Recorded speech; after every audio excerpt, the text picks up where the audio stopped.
오늘은 여러분들과 함께 고린도 교회를 향한 바울의 마지막 격려와 축복 기도에 대해서 말씀을 나누는데, 제가 평상시에 이렇게 원문 주석 설교를 한 번도 한 적이 없는데 오늘은 그냥 살은 많이 빼고 아주 이렇게 짧게 요약해서 여러분들에게 좀 말씀을 요약해 드리도록 하겠습니다. 오늘 명절이라 많이 빠지신 것 같아서 조금 이렇게 명절 기간 동안 또 여러분들이 묵상하시면서 은혜 또 느끼시도록 이렇게 간략하게 말씀을 정리해서 소개해 드리도록 하겠습니다. 자, 이 바울 사도께서 이제 고린도 전후서의 모든 내용을 말하고, 그죠? 이제 마지막으로 말하노니라고 말했어요. 그죠? 요게 이제 로이톤 아델포이라는 말이에요. 마지막으로 형제들에게, 이런 뜻입니다. 마지막으로 형제들에게.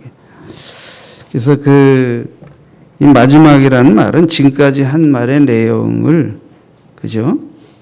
이제 매듭 짓고 최종적으로 중요한 몇 마디를 더 하겠다. 그럴 때 통상 이제 마지막으로 이런 말을 쓰게 되죠. 자, 지금 13장 11절에 원문을 여러분에게 실어드렸는데, 여기에는 5가지, 하나, 둘, 셋, 넷, 5가지 사도의 명령이, 그죠? 마지막 당부로 실려 있습니다. 자, 원래 이제 신학교 공부할 때 교수님께서 꼭 설교 시간에 쓸데없는 용어나 원문을 사용하지 않고 문법적 얘기하지 말라고 그렇게 당부하셨어요. 그래서 여태까지 설교하면서 거의 그런 거 안 했는데 오늘은 조금 언급하더라도 용서하시기 바랍니다. 자, 이 5개의 연속적인 이 동사는 이제 명령형으로 되어 있어요. 그죠? 명령형. 그러니까 이제 우리가 번역으로 볼 때는 5가지가 나오죠. 첫째가 기뻐하라 하는 거예요. 기뻐하라. 두 번째, 그 다음에 마음을 같이 하라. 마음을 같이 하며. 온전하며 위로하며 마음을 같이 하며 평안할 자들. 이렇게 5가지. 그래서 기뻐하라, 온전하라, 위로를 받으라, 그 다음에 마음을 같이 하라, 그 다음에 평안하라. 이 5가지로 되어 있어요. 이 5가지 2인칭 복수형의 명령형으로 언급이 되어 있는데, 이것은 계속적인 진행형의 문법상으로 볼 때 현재에서부터 계속해서, 그러니까 그리스도인들이 계속해서 견지해야 할, 그죠? 그 어떤 것을 말하기 위해서 이 5가지를 얘기했다. 그것도 마지막 당부란 말이에요. 마지막 당부. 자, 우리가 고대 헬라어 문법에서는 연쇄논법이라는 방식이 있어요. 연쇄논법이라는 방식은 여러 가지를 계속해서 비슷하게 나열할 때 시작과 끝이 강조점이고 그 가운데가 양 끝을, 그죠? 이루는 어떤 내용으로 되어 있는 거예요. 그러니까 보세요. 요게 이제 카이레테라는 말이에요. 카이레테. 이 카이레테라는 말은 이제 기뻐하라. 카라가 기쁨인데 기뻐하라는 명령형 동사입니다. 기뻐하라라는 게 기뻐하라. 그리고 마지막이 뭐냐면 평강하라라는 거예요. 에레네테라고 하는 에이레뉴에테라는 말이 이 평강하라라는 말이에요. 그러니까 기뻐함으로 출발해서 평강함에 이르도록 하라. 어떻게 함으로? 요렇게 함으로. 이런 식으로 구성이 된다는 거예요. 근데 이거는 이제 헬라어의 문법을 이해하지 못하면 그냥 읽는 분들은 그냥 하나, 둘, 셋, 넷, 5 하면 돼요. 5 하면 돼요. 근데 이제 문법적 구조의 틀을 놓고 보면 이거로 출발해서 이거에 이르라. 어떻게? 요렇게 함으로. 그럼 좀 의미가 달라지죠? 그래서 저는 여러분들에게 1, 2, 3, 4, 5로 소개하지 않고 요걸 A, 결론 B, 그리고 A와 B를 이루기 위한 3가지를 1, 2, 3로 소개해 드리려고 하는 거예요. 그러니까 내용이 어떻다라는 것보다, 그죠? 이 본문의 원문상의 구조로 볼 때 그렇게 이해하는 게 좋다. 이게. 자, 조금 이제 밑으로 내려보시죠.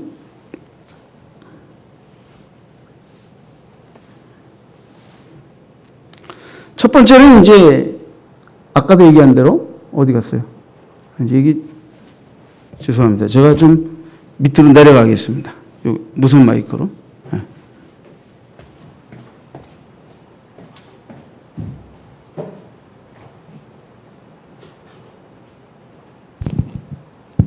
상관없죠? 네.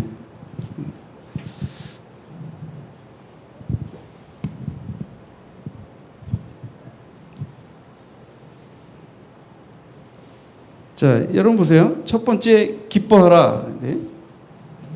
어디 갔어요? 조금, 야, 요거 다 한 거예요. 조금 밑으로 내려갑시다. 자, 조금 더. 자, 기뻐하라. 아까 얘기한 대로 첫 번째 기뻐하라로 시작해서 마지막 평안하라 라는 것으로 마무리 짓고 있어요. 자, 이 기뻐하라는 말은 바울 사도께서 자주 쓰는 그의 서신에 나타난 내용인데, 뭐 우리가 흔히 바울 사도가 기쁨에 대해 얘기할 때 가장 많이 암송하는 것 중에 하나가 데살로니가전서 5장 16절이죠. 항상 기뻐하라. 그 다음에 쉬지 말고 기도하라. 범사에 감사하라. 이는 그리스도 예수 안에서 너희를 향한 하나님의 뜻이니라. 다 암송하죠? 여러분 뭐 제가 만약에 그리스도인 가정에 성경에서 나오는 가운 하나 만들어주세요 하고 소개한다면 저는 이 데살로니가전서 5장 16, 17절을 소개해드리고 싶습니다. 항상 기뻐하라. 그 다음에 쉬지 말고 기도하자. 범사에 감사하자. 이거 기독교 신앙의 핵심 내용에 다 들어가 있는 거예요. 그래서 이 기쁨과 기도와 감사는 신앙의 트라이앵글과 같아요. 기쁨이 그냥 되는 게 아닙니다. 기뻐할 수 없는 일에 대하여 기도하고 범사에 감사할 때 어떻게 돼? 기쁨이 되는 거예요. 기뻐할 수 있어서 기뻐하고 기뻐할 수 없는 것도 주 안에서 성령 안에서 기뻐하며 살아가는 은혜를 입으려면 기도와 감사가 빠지면 안 돼요. 누가 쉬지 않고 기도합니까? 주 안에서 기쁨과 감사가 뭔지를 아는 사람이 그 기쁨과 감사의 은혜를 늘 유지하기 위해서 깨어 늘 기도하게 되겠죠. 누가 범사에 감사합니까? 기쁨과 쉬지 않고 기도하지 않고 범사에 감사하는 신앙이 나올 수 있겠어요? 그러니까 이거는 어느 하나가 따로 노는 게 아니라 트라이앵글처럼 하나를 이루기 위해서 두 가지가 받치는 거예요. 그렇죠? 받치죠. 그래서 기쁨은 깨어 기도하고 항상 기도하고 범사에 감사하는 신앙이 기쁨을 바치고 있고요. 기뻐하는 신앙과 범사에 감사하는 신앙이 기도하는 신앙을 바치고 있고, 또 기뻐하는 신앙과 깨어 기도하는 신앙이 범사에 감사하는 신앙을 바치고 있는 거예요. 그래서 이 세 가지는 삼위일체적인 뗄래야 뗄 수 없는 그런 관계에 있다. 그러니까 여러분들이 보너스로 설명드리는 거고. 빌립보서 4장 4절에도 보면 사도께서 뭐라 했어요? 주 안에서 항상 기뻐하라. 내가 다시 말하노니 기뻐하라. 항상 주 안에서 기뻐하라. 주 안에서. 그러면 이렇게 기뻐하라 기뻐하라라고 말했고 오늘 이 고린도후서에서도 기뻐하라라고 말했을 때 정말 그들이 신앙생활이 늘 항상 기뻐할 수 있는 상황 속에서 기뻐하라고 말한 거지 그렇지 않습니다. 내적으로도 많은 시험이 있고 외적으로도 많은 환란이 있고 결코 은혜 아니면 늘 기쁨의 신앙생활을 하기 어려운 여러 가지 환경들이 그들에게 있었다.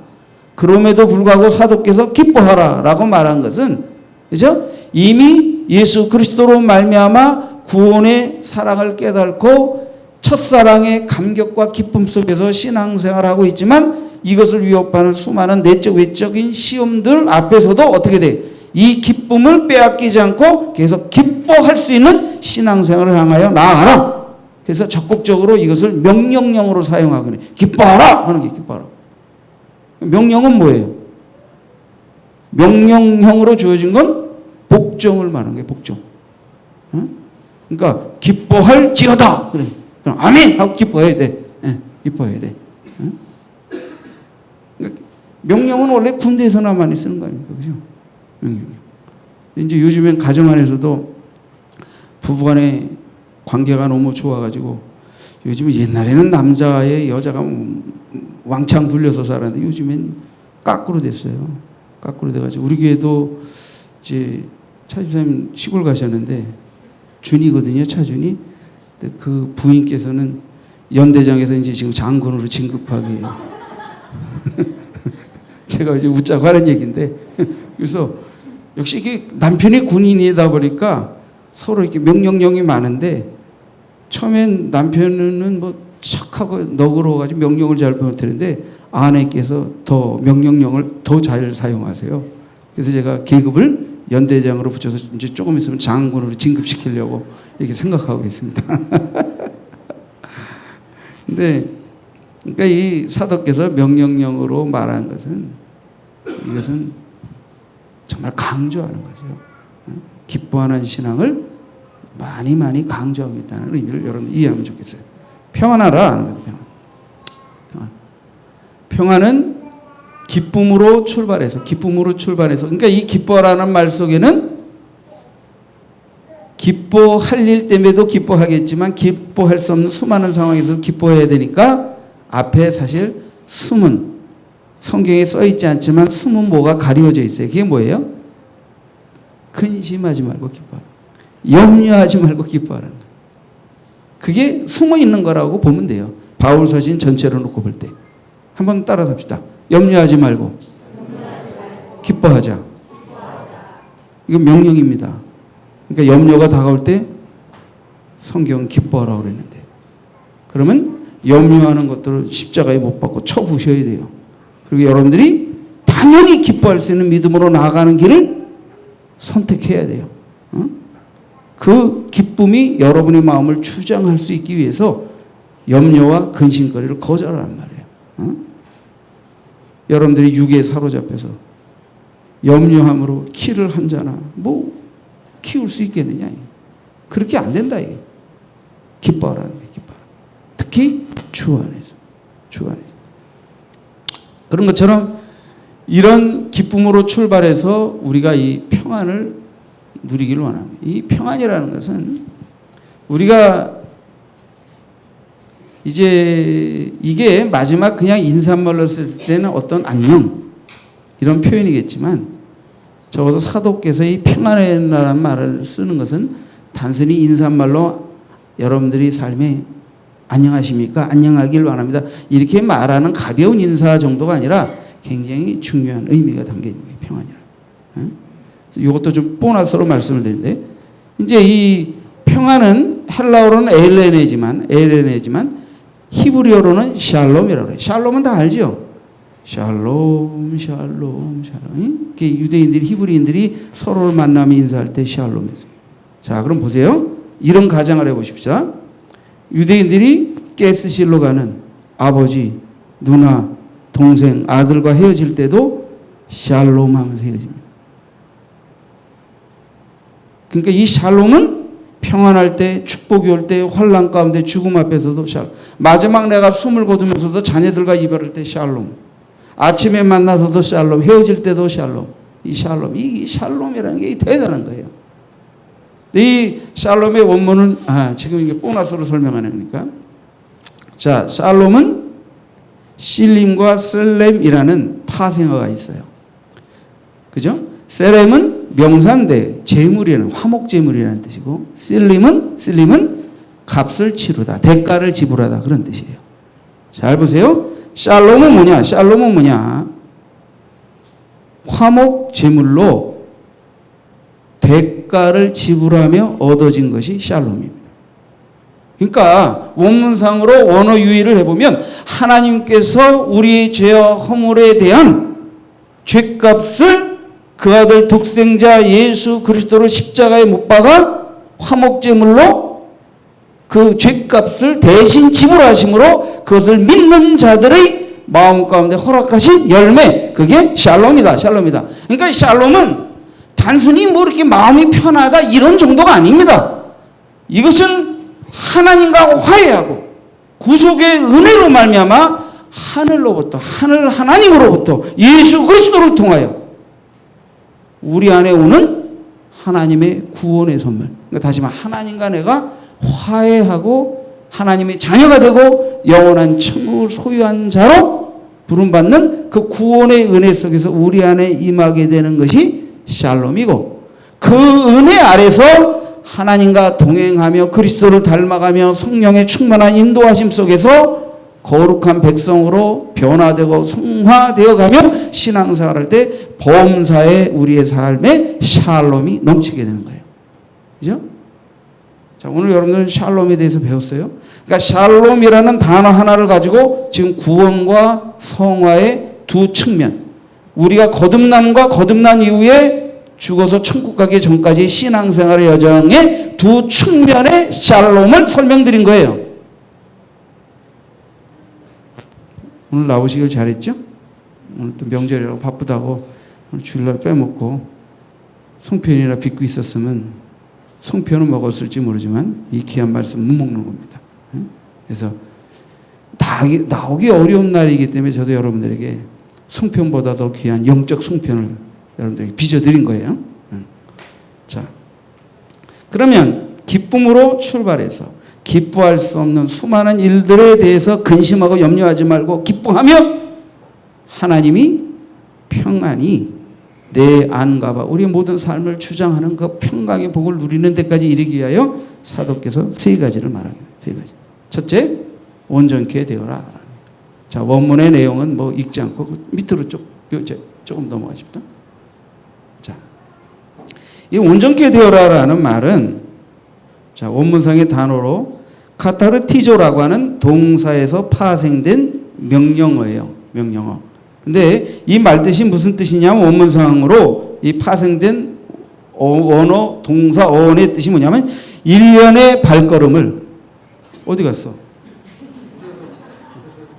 금방 나올 겁니다.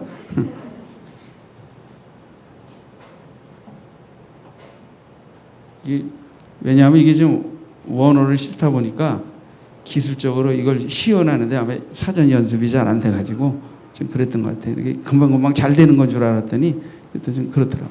그래서 요 밑에가 가는데 장애가 있습니까? 그러면 제가 그냥 자 보시죠. 자, 일련의 발걸음으로 똑같은 속도로 걸어가는 것을 의미해요.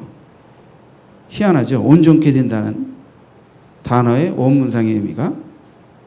또 이 말은 철저히 맞추다, 완전히 결합하다 이런 뜻이에요.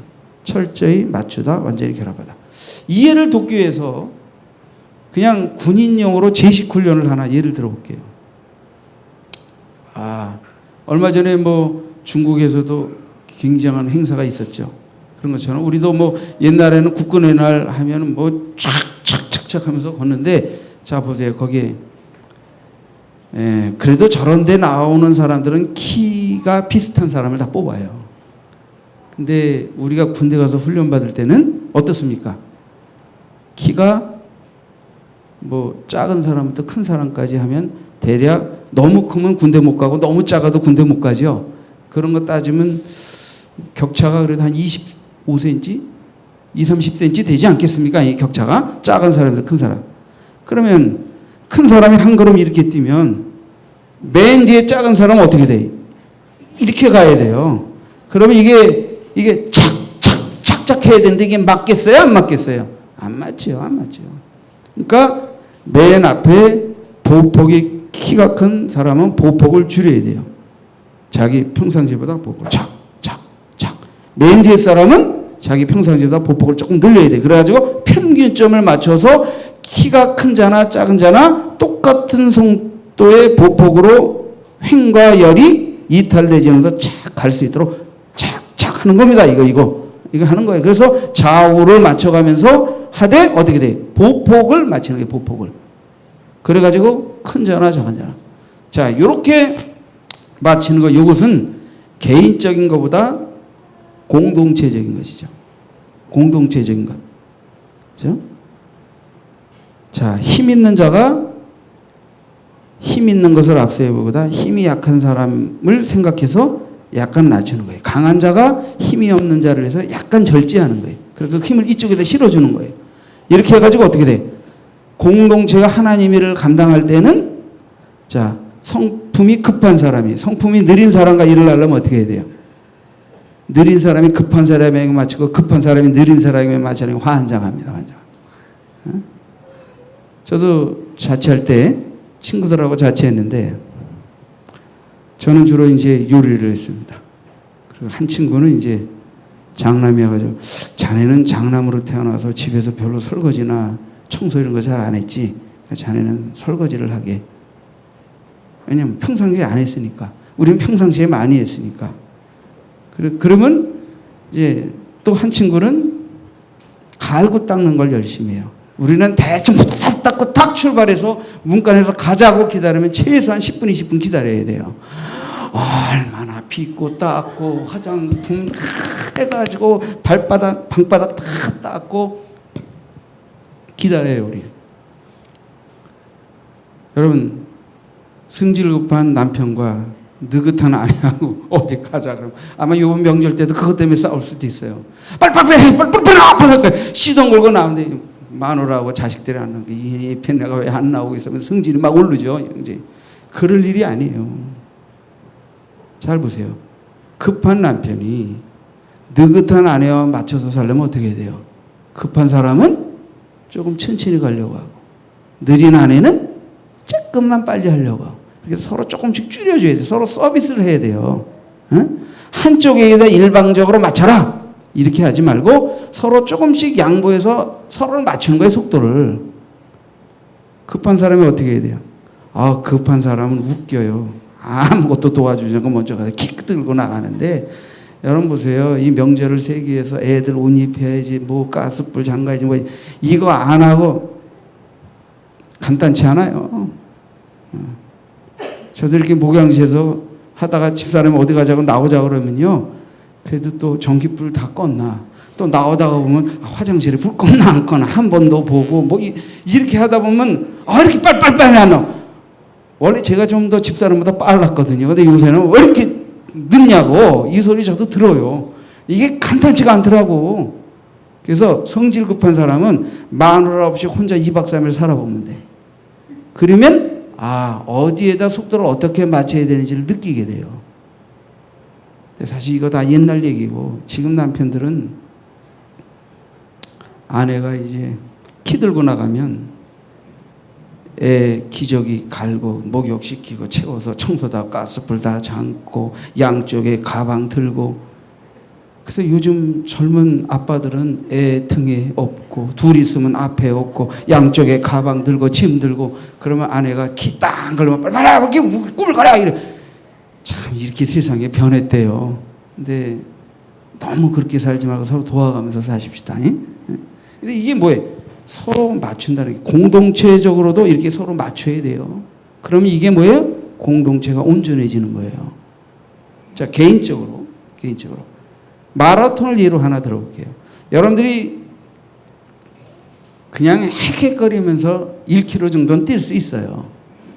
근데 여러분 군인들도 2km 측정하다가 사전에 평상시에 운동 안 하고 배 이렇게 나오고 헥헥거리다가 뛰다가 죽어요. 죽는 사고 발생하고 그러잖아요. 그러니까 막 위에서 이건 뭐야? 대한민국 장교들이 말이야. 이거 2km 구보하다가 꼬꾸라져 죽어. 이거 전투 체력이 어떻게 된 거야? 이래가지고 평상시에 구보하는 거야 안 하는 거야? 이게 난리가 나죠. 그럼 난리가 나죠.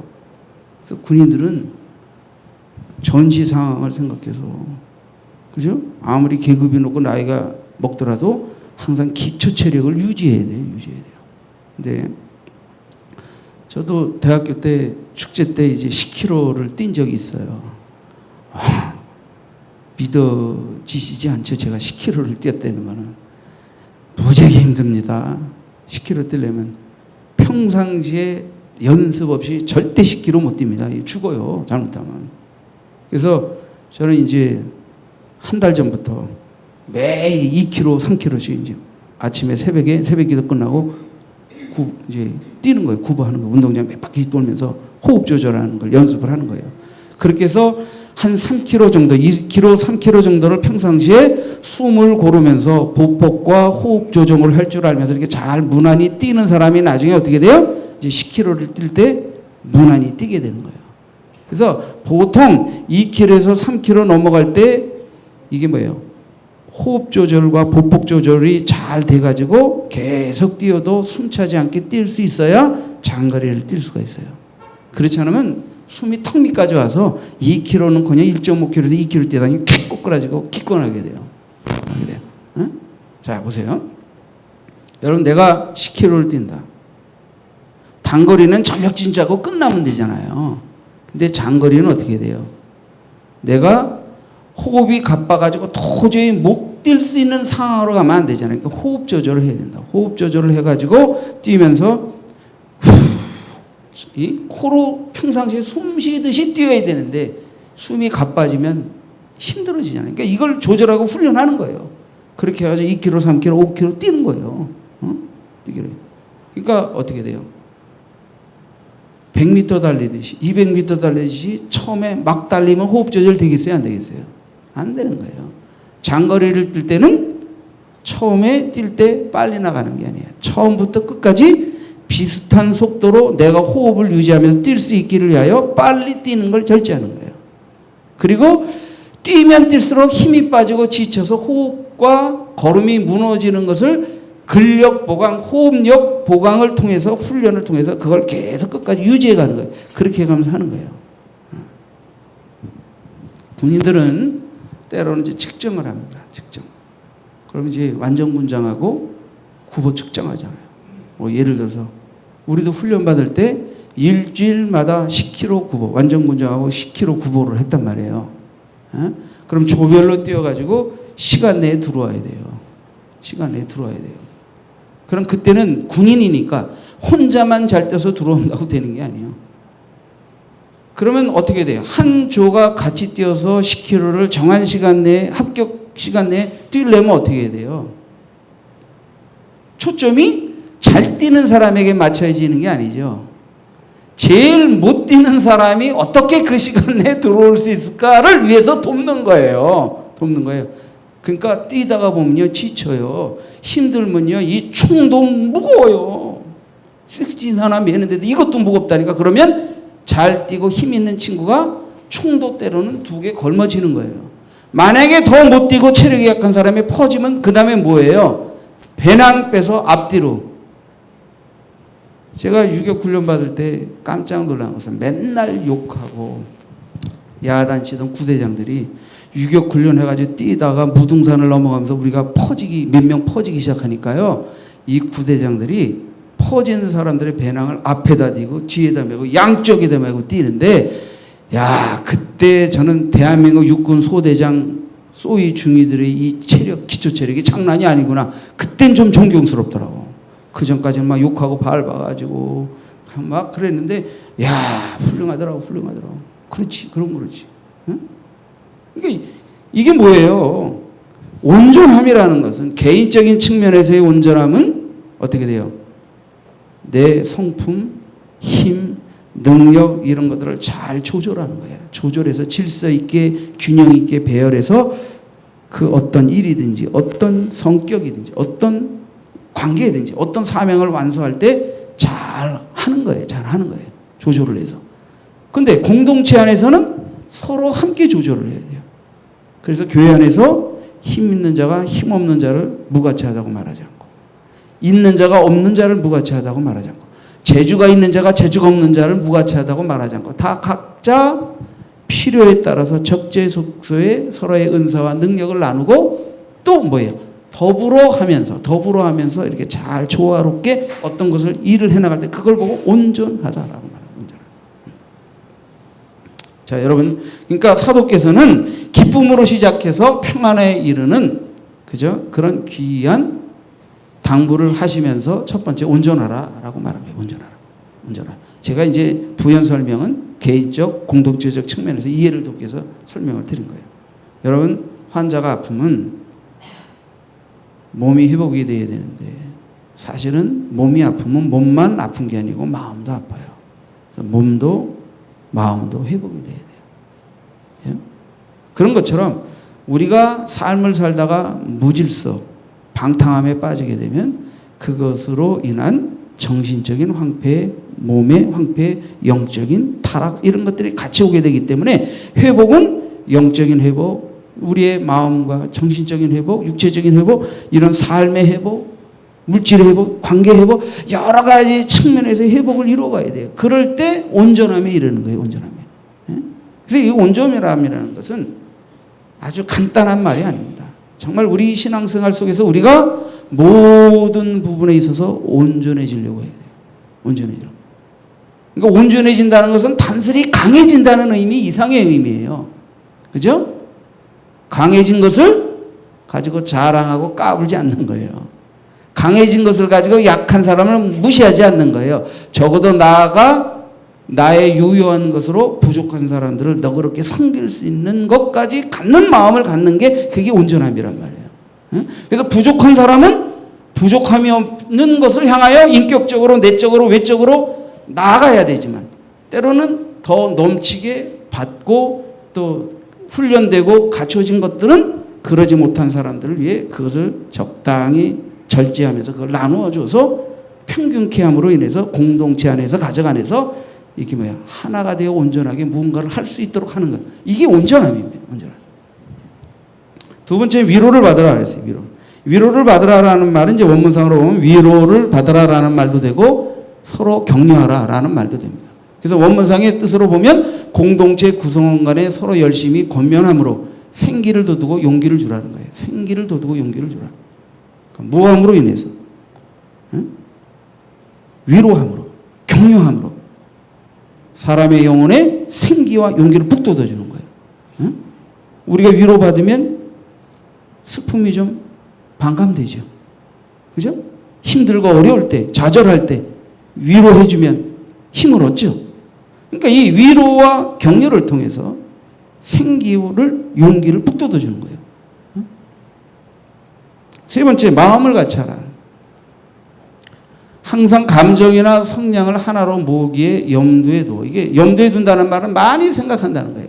어떻게 하기 위해서? 자, 사람과 사람이 만나면 기질이 다르기 때문에 또 자라온 환경에 따라서 형성된 성품이 다르고 가치관이 다르기 때문에 하나 되는데 어려움을 겪는 거예요. 원래 연애할 땐 뭐든지 하나가 돼요. 금방 쉽게. 결혼하고 딱 이제 살다 보면요. 서서히 시댁, 친정, 뿌리 싸움까지 나올 정도로 서로 다름을 인하여 이제 충돌이 생기게 돼요. 사랑할 땐 뭐든지 덮어져요. 근데 이게 미워하면요. 뭐 네 집은 하면서 싸워요. 그래서 인간이 싸울 때 나중에 어떻게 치졸하게 싸우냐면 네 집은 그러면 네 집은 그러면 니네 아버지는 니네 아버지는 그래. 네 엄마는 그러면 네 엄마 이렇게 싸워요. 그래서 부모님이 뭔 죄가 있어요? 싸울 땐 그래. 근데 서로 사랑으로 덮고 용납하고 이해하고 하나 되려고 하면 가까워지면서 그런 말을 쓰지 않게 되는 거죠. 그러니까 우리가 이 마음을 같이하라는 말은 말 그대로 일치와 연합을 위해서 그죠? 특히 우리 감정적인 다름, 생각의 다름, 그죠? 이런 것들을 하나로 모두기 위해서 많이 기도하고 생각하고 하나님의 말씀과 성령에 의해서 많이 자제하면서 다름을, 차이를 하나 되게 이해하고 연합하기 위해 많은 노력을 기울이라는 거예요. 그래야 뭐예요? 평강이 오는 거예요. 평강이 그냥 얻어집니까? 자, 예수님께서 마지막 제자들을 위한 기도. 내게 주신 영광을 내가 그들에게 주었사오니 이는 우리가 하나 된 것 같이 그들도 하나 되게 하려 하나 되게. 성삼위 하나님이 하나 되어 아버지 하나님의 구속의 뜻을, 예수님은 아버지 하나님의 뜻에 절대 복종함으로 하나가 되어 아버지의 구속의 뜻을 이루신 것처럼 교회를 이룰 주의 제자들과 주의 성도들이 예수 안에서 진리 안에서 하나가 되어 한 마음이 되어 하늘 뜻을 받들 수 있다. 그래서 하나가 된다는 건 마음을 같이 한다는 거예요. 마음을 같이 한다.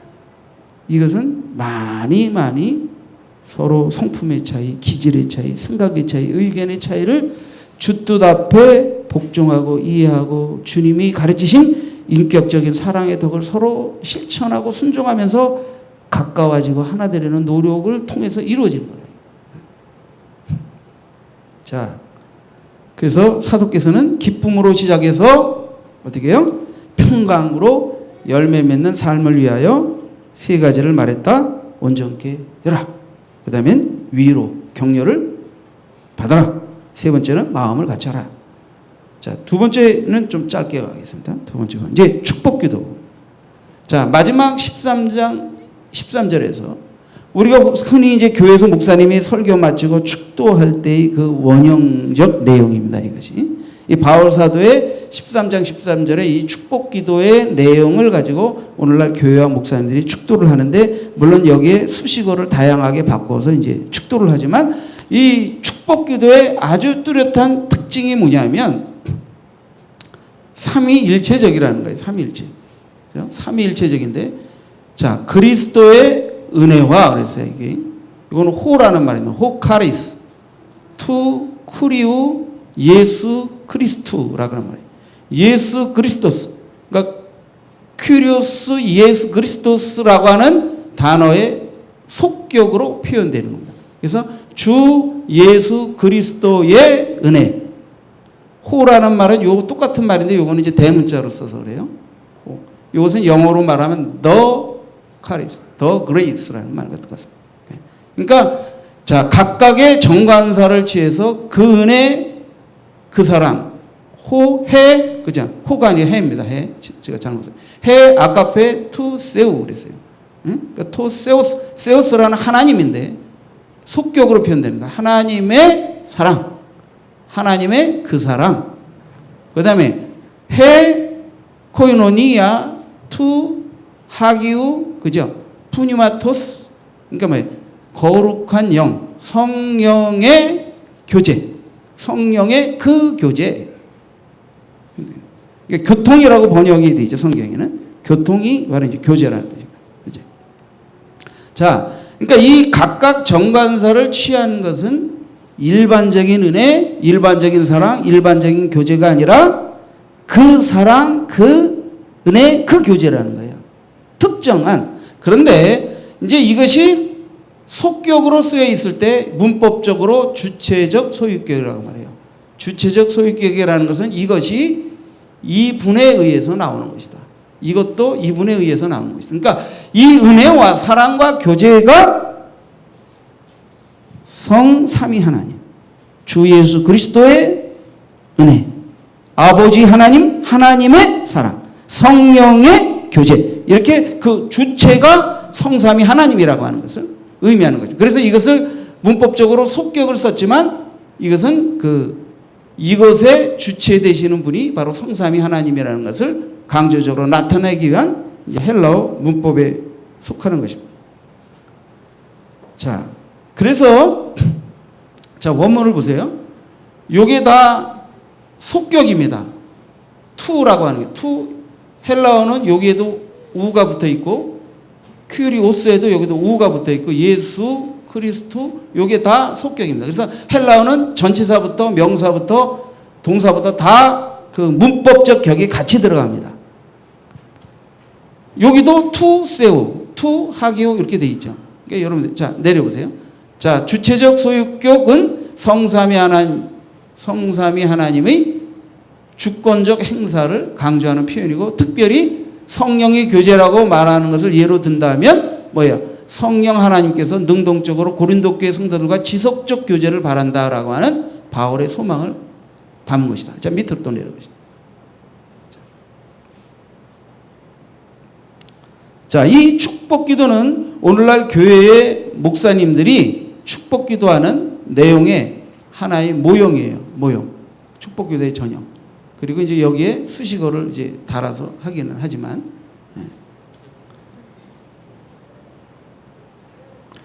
이 바울 사도께서 보통 이제 모든 것을 언급할 때 하나님의 사랑, 예수 그리스도의 은혜, 성령의 교통하심 이런 게 언급하는데 여기서는 예수 그리스도를 먼저 언급했어요. 항상 하나님을, 성부 하나님을 먼저 언급하고 성부, 성자, 성령의 순서로 언급하는데 여기 축도에서는 예수 그리스도의 은혜를 먼저 언급하고 하나님의 사랑을 언급하고 성령의 교통하심을 언급했는데 이것은 은혜를 받는 성도들의 경험적 입장에서 언급한 거예요. 그래서 뭐예요? 우리가 예수 그리스도의 대속의 은혜를 만남으로 예수 그리스도를 통한 하나님의 사랑을 만나게 되고 그러므로 인해서 성령이 우리에게 거듭남을 인쳐주시고 우리 안에 내주하셔서 계속해서 성령 하나님과의 교제 속에서 우리 신앙이 성화로 나아가게 되는 거죠. 그래서 이거는 경험적 측면에서 바로 예수님은 우리에게 자신의 대속의 은혜의 말씀을 우리에게 허락하신다. 그래서 우리가 많은 은혜 가운데 그 은혜는 무엇입니까? 그 은혜는 예수 그리스도의 대속의 은혜죠. 하나님의 많은 사랑 가운데도 가장 놀라운 그 사랑은 무엇입니까? 예수 그리스도를 통해 우리를 구원하신 하나님의 사랑이죠. 성령님이 우리 안에 오셔서 교제하시고 교통케 하시는 모든 은혜의 가장 출발점은 뭐예요? 예수님을 구주로 믿고 그 복음을 깨닫도록 함으로 인해서 우리 안에 이제 그 믿음과 고백을 인정하셔서 성령을 아버지 하나님 보내셔서 우리 안에 성령으로 인쳐주시고 그 다음에 성령이 우리 몸을 성령의 전우로 삼으셔서 이제 우리가 거듭난 하나님의 자녀로서 성화를 이루도록 성령께서 도와주시는 거죠. 그러니까 자 마지막 이 성령의 교통하심을 놓고 보면 성령은 우리 안에 인쳐주시고 거듭남을 인쳐주셔서 하나님의 자녀가 되는 확인 도장을 하나님 찍으시는 거예요. 따지면. 그리고 난 다음에 그 성령이 우리 안에 내주하시면서 끊임없이 이 땅에 나그네 인생길 동안 주님 닮아가고 하나님의 백성으로서 성숙하도록 성령이 끊임없이 우리를 이끄실 때 우리는 성령님과의 교제를 통해 하나님의 사랑을 더 깊이 알아가게 되고 예수 그리스도의 진리를 깨닫고 예수님의 성품을 닮아가면서 하나님의 백성으로서 신앙생활을 하게 되는 줄 믿습니다. 이게 성령이에요. 자, 그러면 여러분 보세요. 바울 사도는 이 파란 거. 바울은 고린도 교회의 교인들에게 이러한 축복 기도를 하면서 고린도 교회에 있었던 많은 문제들이 이런 축복 기도의 내용 속에서 시정되기를 바라는 마음으로 축원한 거예요. 그 예를 하나 들어보면 자, 그리스도의 은혜는 우리의 삶이 공격적인 태도로 살아가는 것에 대해 때로는 교만, 열등감 뭐 이런 여러 가지 문제가 있죠. 이런 것들에 대해서 그리스도의 은혜를 통해서 우리가 은혜를 받으면 사람을 은혜로 대하게 돼 있어요. 은혜는 용서입니다. 정죄와 공격하는 것은 뭐예요? 이것은 은혜가 아니에요. 하나님이 무조건적으로 예수의 피로 우리를 긍휼과 자비로 용서로 대해 주셨기 때문에 우리도 그 사랑의 은혜를 배워서 은혜로 이웃을 대하게 되는 거예요. 그러니까 그리스도께 받은 은혜가 없다면 이웃을 향하여 은혜로 대하는 태도가 나오기 어려워요. 그래서 은혜를 받으면 받을수록 우리도 사람을 향하여 은혜로 대하게 돼 있어요. 좀 쉽게 설명하면 여러분 보너스라도 두둑이 받아보세요. 그럼 마음이 어때요? 갑자기 누군가 만나면 뭐 사주고 싶고 용돈도 괜히 주고 싶고 그런 거예요. 이게 주머니가 근데 이 주머니가 말르면요 모자라니까 갑자기 마음이 쪼그라드는 거예요. 물질도 그렇잖아요. 그래서 한국 소담에 광에서 인신 난다고 그런 거죠. 근데 유무형의 하나님의 은혜도 내 안에 넘치게 될 때 어떻겠습니까? 은혜가 넘치면 넘치는 은혜로 이웃을 향해 대하게 돼 있는 거예요. 아멘? 그래서 명절 세시고 나면 선물을 주기도 하고 받기도 하니까 당분간 광에 좀 뭐가 넘칠 거예요. 그럼 어떻게 해야 되겠어요? 아, 이게 내가 올해는 왜 이렇게 사과가 많이 선물이 들어왔냐? 우리가 매일 먹고 그래도 야 이거 2주 동안 먹어도 사과 한 달 먹으면 썩는데 그럼 어떻게 해야 되겠어요? 먹다가 썩으면 쓰레기통에 버려야 되겠죠? 아니잖아요. 우리 가정이 소비할 만큼 요 정도는 우리가 먹을 수 있지만 이건 너무 남은 거다, 많은 거다. 그럼 어떻게 돼요? 또 그렇게 넉넉한 과일을 먹을 수 없는 사람과 나누어 먹든지 교회 구역예배, 청년예배 이럴 때 조금씩 싸갖고 와서 예배 끝나고 교제할 때 차 한 잔 마시면서 깎아먹고 그렇게 하는 거예요. 이게 온전함입니다. 이게.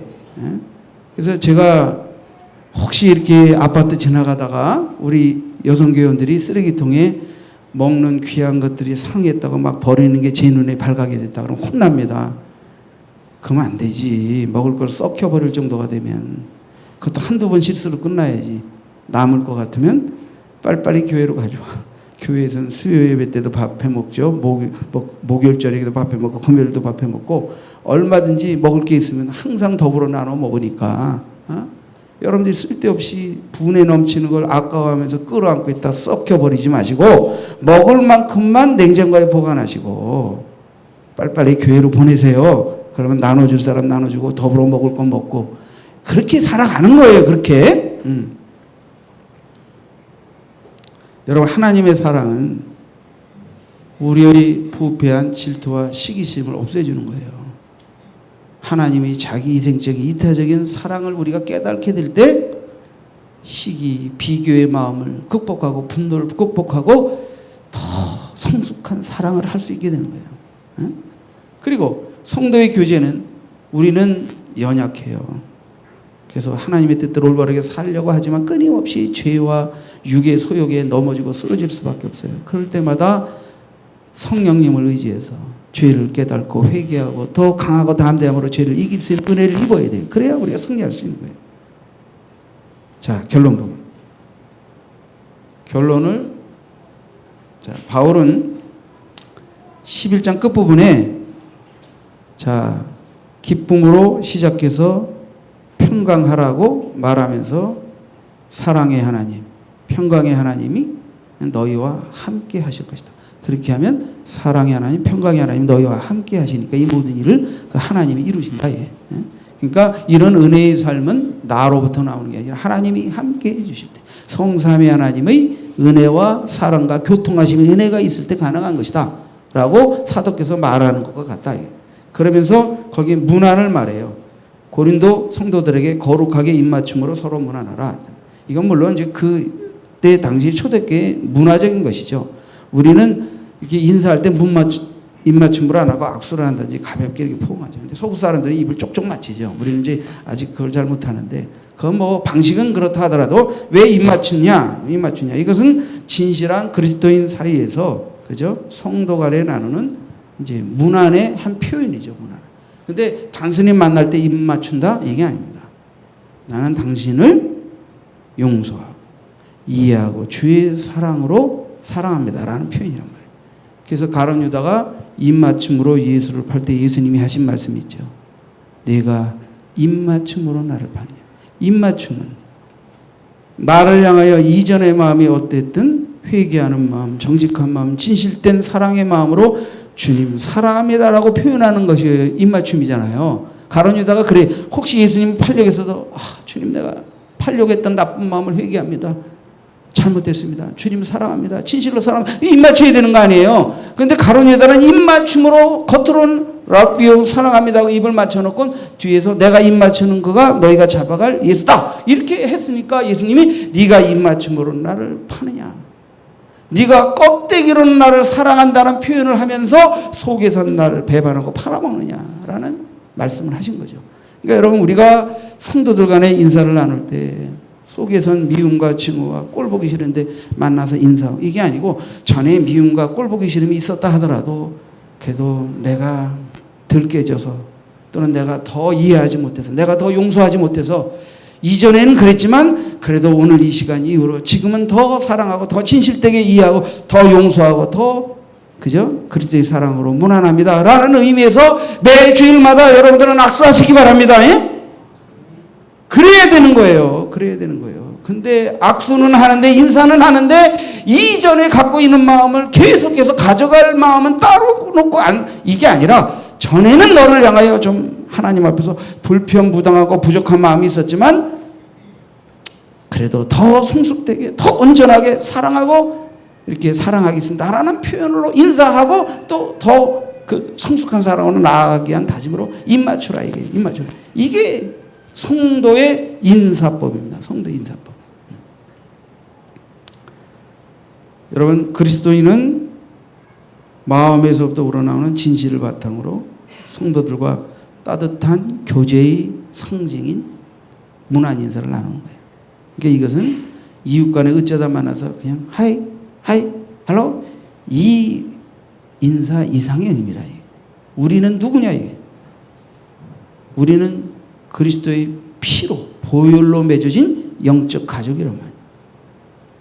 그죠? 피는 물보다 진하다고. 우리도 명절에 가족끼리 만나면 그래도 가족은 다르잖아요. 지지고 볶고 싸워도 어려운 일 있을 때 그 누구보다도 먼저 달려와 위로하고 돕는 게 가족 아니에요. 우리는 예수의 피의 은혜로 맺어진 가족이니까 서로 성격이 다르고 기질이 다르고 또 이런저런 다툼과 뭐 하나 되지 못하는 많은 문제가 있을 수 있다 하더라도 그래도 우리가 더 그리스도 안에서 성령 안에서 하나됨을 지켜가며 노력하면서 어떻게 돼요? 입맞춤으로 무난하며 그래도 너의 기쁨이 나의 기쁨, 너의 아픔이 나의 아픔이라고 생각하고 하나됨을 이루어서 서로 사랑하고 섬기리라 다짐하며 또 인사하는 겁니다. 매주일 인사하는 거예요.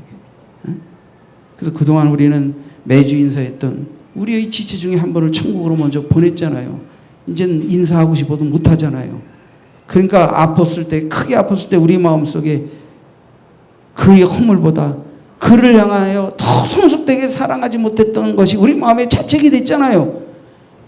그래서 우스갯소리로 있을 때 잘해 그런 말이 나온 거예요. 부부간에도 갑자기 헤어지게 되면요, 상대가 잘못한 것이 생각나는 게 아니라 이렇게 갑자기 헤어질 줄 알았으면 더 잘할 걸 이렇게 생각이 든단 말이에요. 그러니까 여러분, 우리가 그리스도의 사랑은 헤어지고 나서 후회하는 사랑이 아니고 오늘 만나서 지금까지 지난주까지보다 이번 주가 더, 지난 한 달보다 이번 달이 더, 지난해보다 이 해가 더 이렇게, 그죠? 이렇게 더 성숙되고 온전함을 향하여 나아가겠다라는 다짐을 하고 사랑을 주고받는 거예요. 이게 축도의 의미 속에 또 담겨 있는 것입니다.